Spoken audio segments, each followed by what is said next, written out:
Hello, Charlie here. In this video, I'm going to be giving a small review for The Call of the Void by Acorn Arts Entertainment.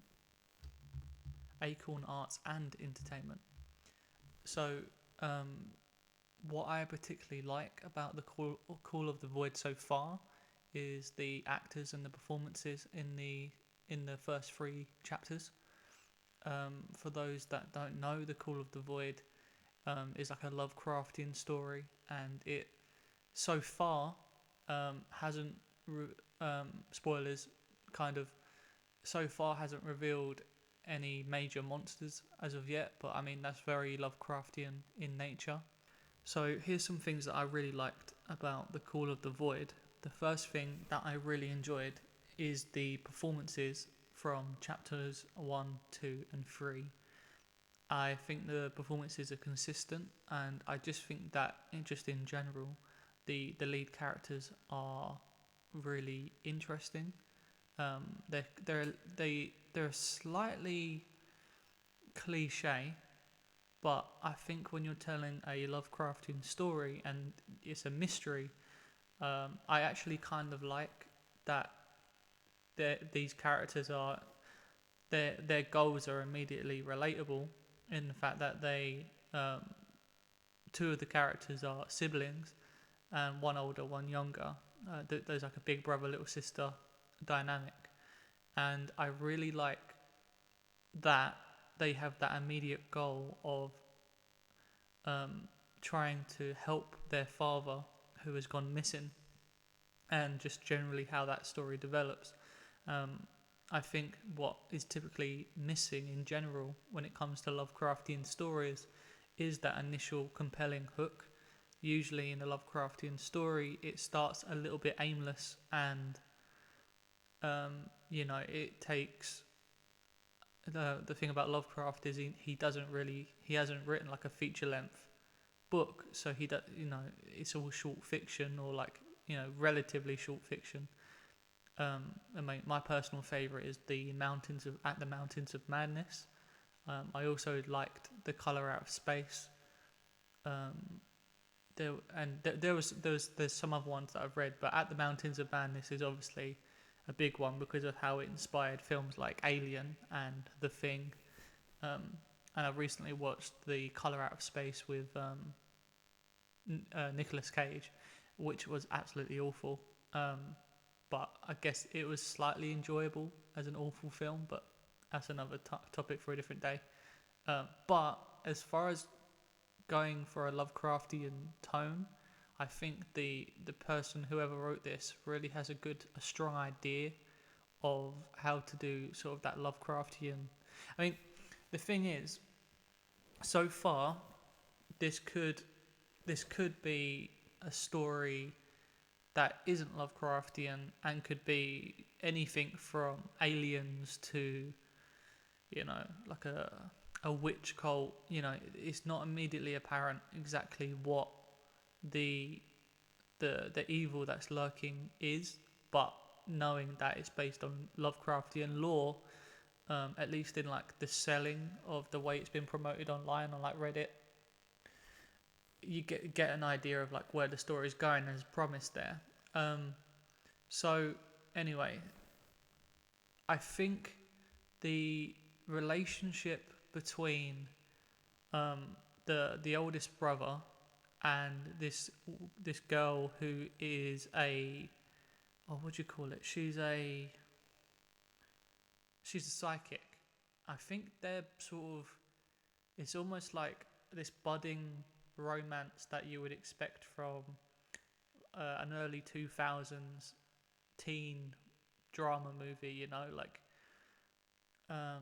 I really actually kind of like that. I'm a bit nostalgic for it in a way, and I really like their chemistry. It's interesting that the psychic girl has this kind of like, oh, I'm a bit of a loser, I'm a bit of an outcast mentality, and it's a little bit refreshing to have it be like the guy who does these like who's a bit of a nerd, like geeky, slightly beta male type. Is he even though he's not like living the dream life or whatever, he, and he's not like a Chad. It's nice that she almost feels like she's on the back foot trying to get his attention.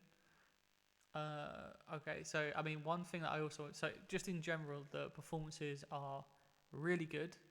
Um, I wouldn't say there's anything extraordinary about the performances, but there isn't a performance anywhere in the first 3 chapters that has put me off the series that I felt that was weak, to an extent where I had to stop listening. So I mean, I think just in general the performances are really good.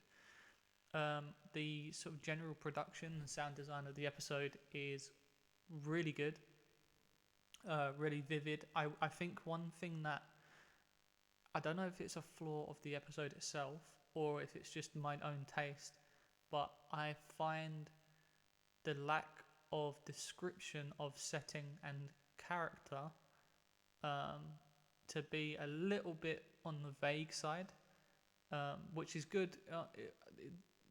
What I like about the episode, the chapters so far, is that the characters have such personality, and the script is written in such a way where even though you can't see what's happening, the sound design and the performances, they sort of inform, and the way the dialogue goes, it informs the gaps of the essentials of what you need to know. So I never feel lost. Maybe at like the beginning of a scene, but that's okay because I've got to like warm up to things. What would I say is, but yeah, I just think in general where there are times where I really want to be more into the chapters, but for instance, when they go to an optician's, I think essentially what it is, a guy who sort of helps people with their eyesight. Excuse me. So like, until they really got into the conversation in that scene, I was a little bit lost. But in general, it's really good.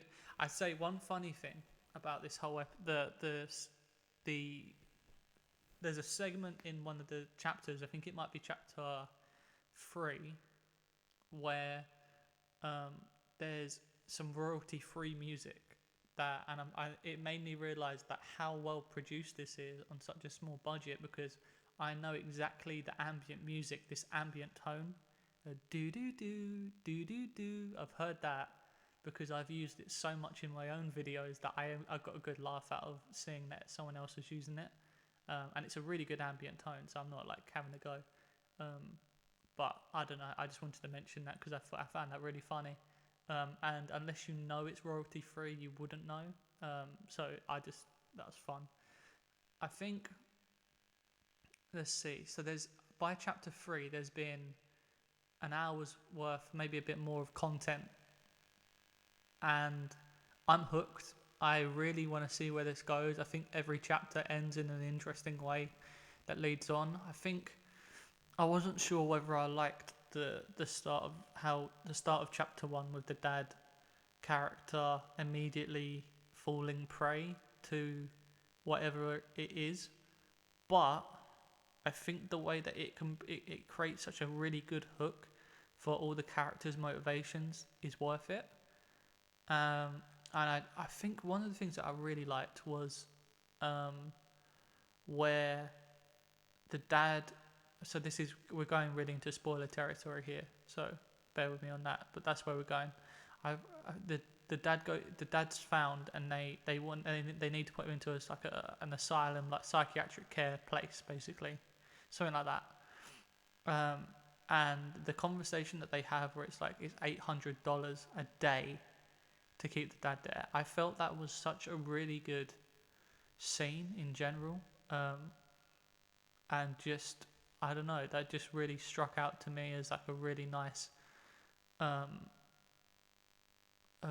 really good way to balance the horror of the situation with like almost the horror of just the way things are set up in our society, and how messed up healthcare is and all that kind of thing in America. And as a British guy, I'm saying that because we've got the NHS over here. And yeah, so that was really interesting. Um, what else? I think so. Going more into the horror elements, I think it isn't scary, but there is the promise of it being scary.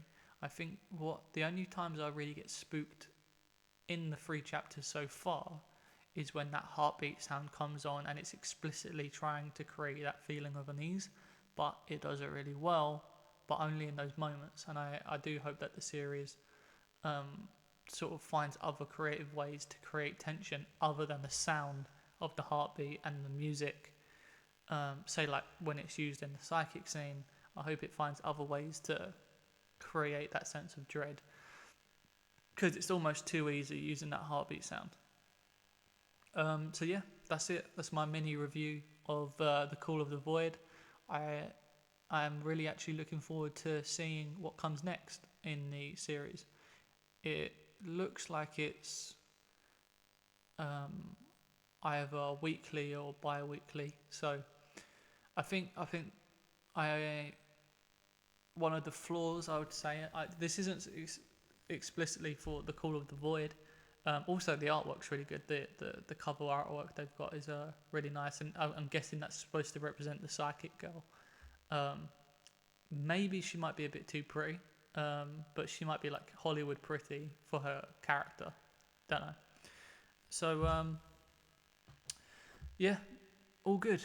So other than that, I also have a podcast, an audio drama called On Wish Mountain, which I'm really proud of. And if you guys would like to check it out, it's on all the apps, and it's a fantasy comedy series on Wish Mountain about magically cursed people who journey to a magical mountain to uncurse themselves. And I would like to think it's really good. The first 4 episodes are out, and if you're interested in giving that a look, please do. If not, that's completely fine too. Okay, guys, have a good day. Bye.